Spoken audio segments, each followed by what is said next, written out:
Hi అందరికి ఎలా ఉన్నారు అందరూ బాగున్నారా? మేము కూడా బాగున్నాం. Welcome back to our channel. ఈ రోజుటి వీడియోలో మా ఇంటి పెద్దవాళ్ళతో పిల్లలకి ఫోటో షూట్ ప్లాన్ చేశాము. సో ఒక ఫోటో షూట్ కి గానీ, ఒక ఈవెంట్ కి గానీ మ్యాచింగ్ అవుట్‌ఫిట్స్ ఎలా ప్లాన్ చేసుకోవచ్చు కిడ్స్ కి, ఫ్యామిలీకి, కపుల్ కి అన్ని డీటెయిల్స్ అండ్ కొన్ని టిప్స్ ఈ వీడియోలో షేర్ చేస్తాను. బాలాజీ స్వామి మా బండికి చూడవయ్యా మా బండికి చూడవయ్యా నేను కేక్ పికప్ చేసుకోవడానికి వెళ్తున్నాము. నేను లాస్ట్ మినిట్ వరకు ఆర్డర్ ఇవ్వలే అనమాట. అయితే మా ఫ్రెండ్ అడిగితే బ్రౌన్ బేర్ అంట వసంత్ నగర్లో ఉందన్నారు. అప్పటికప్పుడు వెళ్ళి ఆర్డర్ ఇచ్చాము. Custom made normal simple custom made cake అనమాట. సో వెళ్ళి తెచ్చుకుంటాము. తెచ్చుకున్న తర్వాత స్టార్ట్. ఈ లోపల మమ్మీ డాడీ వారు రెడీ అయిపోతారు. చెప్ప అమ్మడం అమ్మడం ఫుడ్ బట్టలు కేకు ఇది నాన్న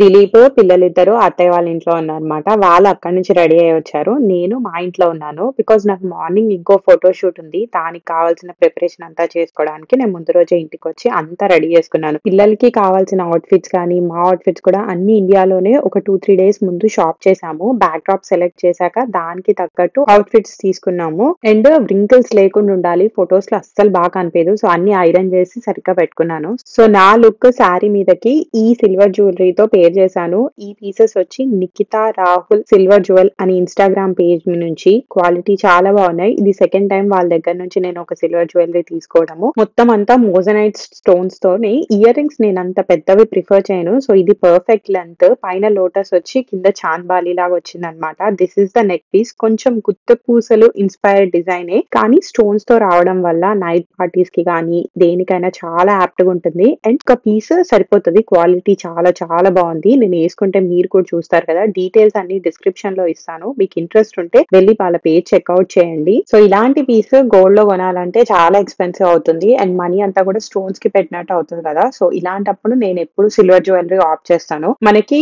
లెస్ దెన్ హాఫ్ ప్రైస్ లో పీస్ వచ్చేస్తుంది. క్వాలిటీ కూడా చాలా బాగుంటది. గోల్డ్ లాగే ఉంటుంది అనమాట. సో ఇలాంటి కేస్ లో నా చాయిస్ సిల్వర్ జ్యువెలరీ అవుతుంది. సో మీరు నోటీస్ చేస్తే నా most of the silver jewellery అన్నిటికీ స్టోన్స్ ఎక్కువ ఉంటాయి. నేను అలానే సెలెక్ట్ చేసుకుంటాను. This is the overall look. ఈ లుక్ తో నేను ఆల్రెడీ రీల్స్ షార్ట్స్ అన్ని పోస్ట్ చేశాను. మీరు మిస్ అయి ఉంటే వెళ్ళి చెక్అవుట్ చేయండి. సో ఫస్ట్ అయితే నేను నా ఫోటో షూట్ కి వెళ్తున్నాను. ఆ రోజు మేము కేఫ్ లో ఫోటో షూట్ చేసాం. ఫస్ట్ టైం అలా పబ్లిక్ ప్లేస్ లో నేను ఫోటోలు దిగడం. ఫస్ట్ అంతా కొద్దిగా కాన్షియస్ గా ఫీల్ అయ్యాను కానీ తర్వాత హోల్ ప్రాసెస్ బాగా ఎంజాయ్ చేశాను. నా ఫోటో షూట్ అయిపోయినాక నేను పిల్లల ఫోటో షూట్ లొకేషన్ కి వెళ్ళా. ఈ లోపు దిలీప్ అండ్ పిల్లల్ని తీసుకుని అత్తయ్య మామయ్య వచ్చారనమాట. ఆ రోజు అప్పటికే 2 PM దాటిపోయింది. మా ఏమో 12 కి స్టార్ట్ చేయాలని. బట్ అంతా లేట్ అయిపోయింది. సో మూడంతా అప్సెట్ అయిపోయింది. పిల్లలు క్రాంకీ అయిపోయారు. అలాంటప్పుడు నాకు నేను చెప్పుకునేది ఒకటే, ఆల్రెడీ లేట్ అయిపోయింది. వెనక్కి వెళ్ళి టైం తిప్పలేము. సో ఉన్న దాంట్లో ది బెస్ట్ చేయడానికి ట్రై చేయాలి. పేషెన్స్ తెచ్చుకోవాలి. కానీ ఫ్రస్ట్రేషన్ తో ఫోటో షూట్ కి వెళ్ళాం అనుకోండి, అది ఫొటోస్ లో క్లియర్ గా విజిబుల్ ఉంటది. ఒక 2 minutes తీసుకుని కూల్ డౌన్ అయ్యి మైండ్ సెట్ చేసుకుని అప్పుడు వెళ్ళండి.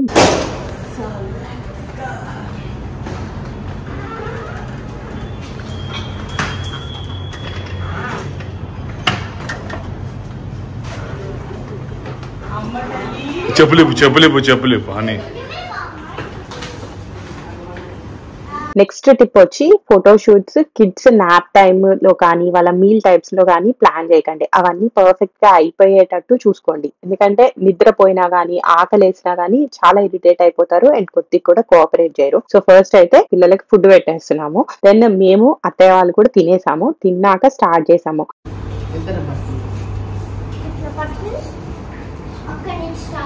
మామ కొద్దిగా ఇంకా ముందర ఉండాలి. అది వెనకాలకి పడుతుంది. జారదంట జారద. నువ్వు పట్టుకో వెనకాల.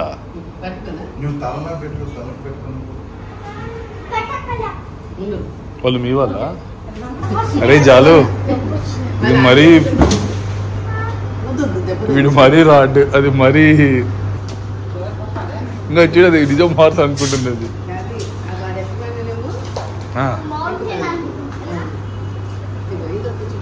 ఫోటోషూట్కి అయితే వచ్చాము. ఇనీషియల్గా ఇది చాలా ముందు ప్లాన్ చేసాం ఫోటోషూట్, కానీ నేను సిక్ అవడం వల్ల పోస్ట్పోన్ చేసుకుంటూ లిటరలీ మేము వెళ్ళే 2 days ముందు తీసుకోవాల్సి వచ్చింది. సో చాలా హడావిడి అయిపోయింది. ఒక ఫోటోషూట్ వెనకాల చాలా ఎఫర్ట్ ఉంటుంది అనమాట. మేము మెయిన్ స్ట్రీట్ కిడ్స్ చూస్ చేసుకున్నాము. వీళ్ళ దగ్గర థీమ్స్ అన్నీ మాకు బాగా నచ్చాయి అండ్ మంచిగా మా ఇంటికి దగ్గరలో కూడా ఉంది లొకేషన్ కూడా. సో నేను వాళ్ళ దగ్గర చాలా థీమ్స్ ఉన్నాయన్నమాట. నాకు కావాల్సిన థీమ్స్ ముందే సెలెక్ట్ చేసుకున్నాను సో దట్ మనకి టైం వేస్ట్ అవ్వదు, ఈజీగా ఉంటుందని. ఇక్కడ కొన్ని థీమ్స్ సెటప్ చేసాం అనమాట. మనం టోటల్ 7 బ్యాక్ డ్రాప్స్ సెలెక్ట్ చేసాం. కొన్ని వార్నికాకి ఎక్స్క్లూజివ్, లైక్ దాని ఫస్ట్ బర్త్డేకి కేక్ స్మాష్ రిలేటెడ్వి, కొన్ని ఏమో ఇద్దరికి కలిపి తీసేటట్టు తీసుకుంది. అండ్ ఏసీ రూమ్స్ ప్రొవైడ్ చేశారు. ఇట్లా మనం అవుట్ఫిట్స్ మార్చుకోవాలన్నా రిలాక్స్ అవ్వాలన్నా మా సామాన్ అంతా మా రూమ్ లో సర్దుకున్నాం మేము. వాళ్ళ దగ్గర 40+ థీమ్స్ లో నేను కొన్ని సెలెక్ట్ చేసుకున్నాను. ఇట్లా కేక్ స్మాష్ ఒకటని, ఫ్యామిలీ పిక్చర్స్ దిగడానికి ఒకటి అని, అన్నా చెల్లెలకు ఒకటని, ఓన్లీ వర్ణికాకి అని చెప్పి. అండ్ వాళ్ళు కాస్ట్యూమ్స్ కూడా ప్రొవైడ్ చేస్తారు. బీచ్ థీమ్ తీసుకున్నాను నేను ఒకటి, దానికి మర్మేడ్ డ్రెస్ అట్లాంటివన్నీ నేను కొనలేదు, వాళ్ళ దగ్గర కాస్ట్యూమే తీసుకున్నాను. నేను ఫ్యామిలీ ఫొటోస్ కి, అన్నా చెల్లెల ఫొటోస్ కి అండ్ కేక్ స్మాష్ కి అట్లానే నేను అవుట్ఫిట్స్ కొన్నాను అనమాట. నేను సెలెక్ట్ చేసుకున్న అవుట్ఫిట్స్ ఎట్లా ఉన్నాయంటే ఇద్దరికి జీన్స్ వేసేటట్టు, ఇద్దరికి వైట్, వర్ణికాకి గ్రీన్, వివాన్ కి బ్లాక్, అలా మ్యాచింగ్ కలర్స్ లో చూస్ చేసుకున్నాను. అండ్ మనకి హెల్ప్ చేయడానికి కూడా వాళ్ళ లొకేషన్ లో ఒకరు ఇస్తారు. వాళ్ళ థీమ్ ఆల్రెడీ సెటప్ చేశారు. మీరు సాటిస్ఫై అవ్వలేదు, ఇంకొన్ని ప్రాప్స్ కానీ ఏమైనా ఉండాలి అని అనుకున్నారు అనుకోండి, అక్కడ వాళ్ళకి చెప్తే వాళ్ళు యాడ్ చేస్తారు. మేము అలా కొంచెం చేంజెస్ కూడా చేయించుకున్నాము. వాళ్ళ దగ్గర ఫోటోగ్రఫీ సర్వీస్ ఉంది కానీ వీటిని చూస్ బికాస్ మేము బర్త్డే కి మాట్లాడినప్పుడే ప్యాకేజ్ కింద మాట్లాడుకున్నా. Birthday kids photoshoot and family photoshoot అని చెప్పేసి మాట్లాడుకున్నా. అందుకే మేము సేమ్ ఫోటోగ్రాఫర్ తో ఫోటోస్ తీయించుకున్నాం.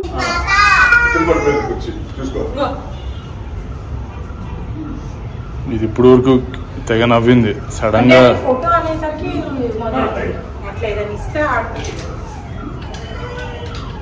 ఇంకొంచెం ముందర కూర్చోబెట్టు.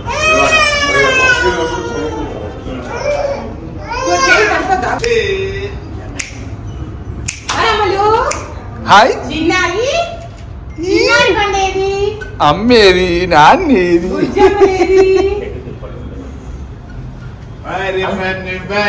సో అందరూ అయితే వచ్చేసారు. ఫస్ట్ పిల్లలకి తీసాక then family and group photos కి వెళ్దామని. యాక్చువల్ గా ఇలాంటివి ఈవెంట్స్ లో కూడా తీసుకోవచ్చు, కానీ ఈవెంట్ లో ఎంత హడావిడి అయిపోతుందంటే ఈ మధ్య మాకు అసలు ఫోటోలు దిగడానికి మా ఫ్యామిలీతో కుదరట్లేదు. అందుకే ఇలా ఎక్స్క్లూజివ్ గా ప్లాన్ చేశాను. అండ్ ఆల్సో నాకు ఇలా జనరేషన్స్ దిగాలని ఉంది, అమ్మమ్మ, అమ్మ, నేను, వర్ణిక. సో దానికి కూడా ఒక స్పెషల్ ఫోటో కావాలి అని చెప్పేసి వాళ్ళని కూడా రమ్మన్నాను. అది ఇంకా ఎడిటింగ్ లో ఉంది. వన్స్ రెడీ అయి నాకు వచ్చాక డెఫినెట్ గా మీ అందరితో షేర్ చేస్తాను. That is very very special photo. అయితే వర్ణిక అసలు కోఆపరేట్ చేయట్లేదు ఫొటోస్ అనేసరికి, ఎందుకో తెలీదు. ఇంట్లో మేము తీస్తే బాగానే నవ్వుతూ ఉంటుంది కానీ ఇంతమంది ఆ లైట్లు అవి చూసి బాగా భయపడిపోతుంది. బర్త్డే అప్పుడు అంతే అయింది, ఇక్కడ కూడా అంతే. అందరం విడతల కింద డ్యూటీ వేసుకుని నేను, దిలీప్, మా డాడీ, మామయ్య అందరూ నవ్విస్తే కొన్ని పిక్చర్స్. వివాన్కి ఇప్పుడు బాగానే అర్థమవుతుంది కాబట్టి he did trouble us that much, బాగానే కోఆపరేట్ చేశాడు. అక్కడే పెట్టేసాను.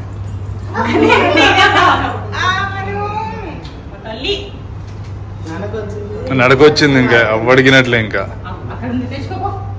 అన్న దగ్గరికి వెళ్ళు. అది వెళ్తూ నువ్వు ఉంటే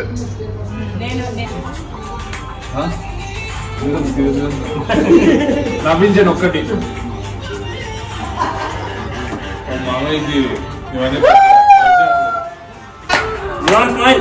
గణేష్ పప్ప, బాలాజీ పప్ప, ఇంతమంది చూసారు. దానికి ఎవరిని చూడాలో అర్థం కాదు. నువ్వేం చెప్పి గణేష్ పప్ప, ఒకసారి మీరు అనుకుంటారు. బాలాజీ, గణేష్ పప్ప, బాలాజీ, గణేష్. సో మేము మెయిన్ స్ట్రీట్ కిడ్స్ లో జస్ట్ స్టూడియోని రెంట్ లాగా తీసుకున్నాం అనమాట, థీమ్స్ పెట్టుకుని ఫొటోస్ దిగడానికి. But you can also go for packages. ఏంటంటే మెటర్నిటీ ఫోటోషూట్ కానీ, లేకపోతే న్యూ బోర్న్ ఫోటోషూట్ కానీ, అట్లా మొత్తం ప్యాకేజ్ తీసుకుంటే ఫోటోగ్రాఫర్ ని వాళ్ళే ప్రొవైడ్ చేస్తారు. పిక్చర్స్ అన్ని ఎడిట్ చేసి వాళ్ళే ఇస్తారు. మీకు ఏ స్టైల్ పిక్చర్స్ కావాలంటే అట్లాంటివి వాళ్ళతో కమ్యూనికేట్ చేసి ప్లాన్ చేసుకోవచ్చు. అలా కూడా చేసుకుంటే కొంచెం ఈజీ అయిపోతుంది. ఇనీషియల్ గా మేము అవుట్డోర్ లో చేయించుకుందాం ఫోటోషూట్ అనుకున్నాము. బాగుంటది కదా నేచర్ లో అని చెప్పేసి. కానీ దానికి కూడా వీళ్ళు ప్రాప్స్ అన్ని ప్రొవైడ్ చేస్తారు, సెటప్ కూడా చేస్తారు అవుట్డోర్ లొకేషన్ లో కూడా. బట్ లైటింగ్ కరెక్ట్ టైమ్ లో కనుక మనము ఫొటోస్ దిగకపోతే మిస్ అయిపోతాం కదా. రైట్ లైటింగ్ లేకపోతే ఫొటోస్ బాగా రావు. సో ఇంకా అమ్మో మనం టైమింగ్ మిస్ అయితే మొత్తం అంతా అప్సెట్ అయిపోతుంది అని చెప్పేసి ఇండోర్ అయితే మోర్ మన కంట్రోల్లో ఉంటుంది, ఎక్స్ట్రా లైట్స్ యాడ్ చేసుకోవచ్చు కావాలంటే అని చెప్పేసి ఇంకా ఇండోర్ కి మూవ్ అయ్యాం అనమాట. నేను అవుట్ఫిట్స్ ఏమో ఫ్యామిలీ ఫొటోస్ కి మేము వైట్ చూస్ చేసుకున్నాము. మాకు ఎక్కువ టైం లేకుండే వైట్ అయితే ఈజీగా దొరుకుతాయి అందరికి అనుకున్నాను. బట్ ఫొటోస్ చూసాక లైట్ బేజ్ కానీ, పింక్ కానీ, స్కై బ్లూ కానీ చూస్ చేసుకుని ఉంటే బాగుండేదేమో అనిపించింది.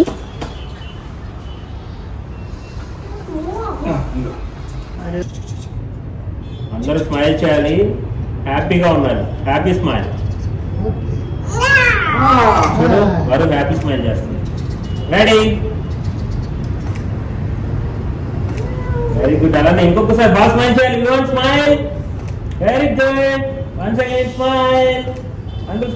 చాలా చాలా కష్టపడితే పిక్చర్స్ అయితే అయిపోయాయి. అండ్ వాళ్ళ దగ్గర చాలా థీమ్స్ ఉన్నాయి, ఇవన్నీ చూపిస్తూ ఉన్నారు. థీమ్స్, అవుట్ ఫిట్స్ సెలెక్ట్ చేసుకునేటప్పుడు ఐదర్ యూ కెన్ ఇమాజిన్ అంటే ఈ కలర్ కాంబినేషన్స్ ఎలా ఉంటాయి అని చెప్పేసి, లేదు అనుకుంటే మీరు పిక్చర్ తీసుకుని కూడా చూసుకోవచ్చు. వినడానికి ఇంత ఎఫర్ట్, ఇంత మనీ ఎందుకు స్పెండ్ చేయాలి, ఫోన్ లో తీసుకున్న ఫోటోలు సరిపోవా అని అనిపించవచ్చు. పిల్లలు మనం కళ్ళు మూసుకుని తెరిచే లోపల పెద్దోళ్ళు అయిపోతారు. అప్పుడే వర్ణికాకి 1 year దాటేసింది. సో ఇవి చాలా ప్రెషియస్ మెమరీస్. అండ్ ఆ ఫోటో చూసినప్పుడు we can relive the moment. మేము ఇప్పటికీ వివాన్ పాత ఫొటోస్ అన్ని తిప్పి చూస్తూ ఉంటాము, వాడికి చూపిస్తాము, వర్ణికాకి చూపిస్తాము. ఇంకా యుఎస్ లో ఫోటో ప్రింటింగ్ ఎక్స్పెన్సివ్ అండ్ మంచి క్వాలిటీవి దొరకవు మోస్ట్ ఆఫ్ ది టైమ్స్. మేము ఎక్కువ ప్రింట్ చేయించలేకపోతున్నాం కానీ నాకు ఛాన్స్ ఇస్తే ఒక వాల్ అంతా మా పిక్చర్స్ తో నింపేస్తాను. ఎనీవే అమ్మ వాళ్ళ ఫొటోస్ అయిపోగానే వాళ్ళు వెళ్ళిపోయారు. ఇంట్లో అన్విత్ అండ్ శృతి ఒక్కలే ఉన్నారు. దానికి ఏమైనా హెల్ప్ కావాలంటే కష్టం అవుతుంది కదా ఎవరు లేకపోతే అని చెప్పి వాళ్ళని వెళ్ళిపోమన్నాను. కానీ వెళ్లే ముందు అమ్మాయి కదా ఇవన్నీ నువ్వే సర్దుకోవాల్సి వస్తుందేమో అని చెప్పేసి మళ్ళీ అమ్మ నాకు హెల్ప్ చేసింది. అత్తయ్య హెల్ప్ చేస్తారు కానీ అత్తయ్య పిల్లల్ని కూడా పట్టుకుంటున్నారు కదా, అందుకే అమ్మ హెల్ప్ చేసింది ప్యాక్ చేసేటప్పుడు. మాకు స్టార్ట్ చేయడమే లేట్ అయిందని చెప్పగా, సో నేను అనుకున్న కాస్ట్యూమ్స్ అన్ని వేసి అంతా కవర్ చేయలేకపోయాము. దానికి తోడు Varnika was also not very happy and comfortable. ఇది లాస్ట్ అండ్ ఇంపార్టెంట్. ఫొటోస్ చాలా ఇంపార్టెంట్.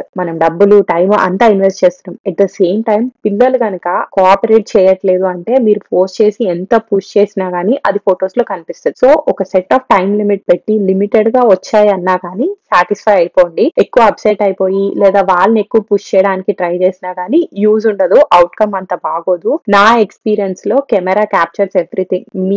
నేను దిలీప్ ఎప్పుడైనా ఆర్గ్యూ చేసి అప్పుడు ఫొటోస్ దిగడానికి వెళ్ళాం అనుకోండి, ఫోటోలో ఎప్పుడో ఆ ఆర్గ్యుమెంట్ ఉన్నట్టే అనిపిస్తుంది నాకు. సో హ్యాపీగా ఉన్నప్పుడే ఫేస్ లో ఆ హ్యాపీ స్మైల్ రిఫ్లెక్ట్ అవుతుంది, ఫోటోలో ఆ బ్యూటిఫుల్ మెమరీ క్యాప్చర్ కూడా అవుతుంది. చూసారా ఎన్ని కాస్ట్యూమ్స్ ఉన్నాయో. అసలు వీటన్నిటిలో వర్ణిక, వివాన్ ఎంత క్యూట్ గా ఉండేవాళ్ళో అనిపిస్తుంది. మెయిన్ స్ట్రీట్ కిడ్స్ వాళ్ళ డీటెయిల్స్ అన్ని నేను కింద డిస్క్రిప్షన్ లో ఇస్తాను. మీకు ఇంట్రెస్ట్ ఉంటే వెళ్ళి చెక్అవుట్ చేయండి, మీరు రిగ్రెట్ చేయరు. వాళ్ళ సర్వీస్ ఓవరాల్ గా మేమైతే ఎంజాయ్ చేసాం చాలా. సో అవి ఫోటోషూట్ ముచ్చట్లు. బట్ ఆ రోజు ఒక ఇన్సిడెంట్ అయింది, అది డెఫినెట్ గా నేను మీతో షేర్ చేసుకోవాలి. నేను కళ్ళమట నీళ్లు అంత ఈజీగా పెట్టను, బట్ ఆ రోజు పెట్టే పరిస్థితికి వచ్చాను. బేసిక్ గా నేను డ్రైవ్ వ్యూ అనే యాప్ లో డ్రైవర్ ని బుక్ చేసుకున్నా ఆ రోజు మొత్తం తిరగడానికి మా తమ్ముడు కార్ లో. మా తమ్ముడు ఆఫీస్ కి వెళ్ళిపోయాక ఆ డ్రైవర్ వచ్చి నన్ను పిక్ చేసుకునేటట్టు అని చెప్పేసి ప్లాన్ చేసుకున్నాం అనమాట. లాస్ట్ అతను మా పేరెంట్స్ వెళ్ళిపోయారు కదా ఇందాక, వాళ్ళని ఇంటి దగ్గర డ్రాప్ చేసి మళ్ళీ వచ్చి నన్ను దిలీప్ ని పిక్ చేసుకోవాలి, అది ప్లాన్. సో అతను మా పేరెంట్స్ ని బాగానే డ్రాప్ చేశాడు కానీ ఆ తర్వాత తన ఫోన్ అవుట్ ఆఫ్ రీచ్ వస్తుంది. ఎన్నిసార్లు కాల్ చేసినా ఎత్తలే. ఈ లోపల మా తమ్ముడు కాల్ చేసి నా ఆఫీస్ అయిపోయింది, నువ్వు వెళ్ళేటప్పుడు నన్ను కూడా పిక్ చేసుకో అన్నాడు. సరే కానీ ఇలా డ్రైవర్ ఫోన్ ఎత్తట్లే, సో వెయిట్ చేయాల్సి వస్తుంది అన్న. వాడు అప్పుడు ఒక మాట అన్నాడు అనమాట, ఏమో ఏదైనా యాక్సిడెంట్ చేసి కార్ వదిలేసి వెళ్ళిపోయాడేమో, కంటిన్యూస్ గా కాల్ చేస్తూ ఉండు, నేను కూడా ట్రై చేస్తాను. నేను అప్పటి వరకు అసలు నెగిటివ్ గా ఆలోచించలే, ట్రాఫిక్ లో స్ట్రక్ అయి ఉంటాడులే వెయిట్ చేద్దాం అనుకున్నా. కానీ వాడన్న ఆ మాట ఇంకా మొత్తం అంతా నెగిటివ్ గా ఆలోచించడం మొదలెట్టింది నా మైండ్. సో ఇంకా ఆటో మాట్లాడుకుని మనమే ఇంటికి వెళ్దాం, దారిలో ఎక్కడైనా కార్ కనిపిస్తుందేమో ఆటోలో అని చెప్పి బయలుదేరాను. నేను దారి పొడుగున ఆ డ్రైవర్ కి, యాప్ వాళ్ళకి కాల్ చేస్తూనే ఉన్నా నాన్ స్టాప్. అసలు ఎంత టెన్షన్ పడిపోయానో. మా తమ్ముడు ఏదో అంటాడని కాదు, నా వల్ల వాడి కార్కి ఏదన్నా అవుతుందన్న ఒక గిల్టీ ఫీలింగ్. నాకే ఎందుకు ఇలా అవుతుంది, పొద్దున్న నుంచి ఎంత కష్టపడ్డా, కాస్త ఇంటికెళ్ళి కూర్చుందాం కూర్చుందాం అనేసరికి ఇదేం ఎక్స్ట్రా టెన్షన్ రా బాబు, ఇప్పుడు కార్ దొరకకపోతే ఏం చేయాలో అర్థం కాలేదు, బ్లాంక్ అయిపోయింది బ్రెయిన్ అంతా. సో నేను ఇంటికి రీచ్ అయినా ఇంకొక 30 minutes కి డ్రైవర్ నెట్వర్క్ లేదు మేడం, అందుకే కలవలేదు అని చెప్పేసి ఫోన్ చేసి లొకేషన్ చెప్పాడు. చివరికి మా తమ్ముడు కార్ తీసుకొచ్చాడు. So everything ended well. కానీ నేను పడ్డ స్ట్రెస్ మాత్రం నేను ఎప్పటికీ మర్చిపోలేను. ఇప్పుడు తలుచుకుంటే నవ్వు వస్తుంది అంటే అప్పుడు నాకు అది చాలా పెద్ద ఇష్యూ లాగా అనిపించింది. ఇలాంటి ఇన్సిడెంట్స్ మీరు కూడా డెఫినెట్ గా ఫేస్ చేసి ఉంటారు. ఏమన్నా ఫేస్ చేసి ఉంటే కింద నాకు కామెంట్స్ లో చెప్పండి. So that's all for this video. ఈ వీడియో కనుక మీకు నచ్చినట్టయితే లైక్ చేయండి, షేర్ చేయండి, మా ఛానల్ కి సబ్స్క్రైబ్ చేసుకోండి. నోటిఫికేషన్స్ కోసం బెల్ ఐకాన్ క్లిక్ చేసి ఆల్ అని సెలెక్ట్ చేయండి.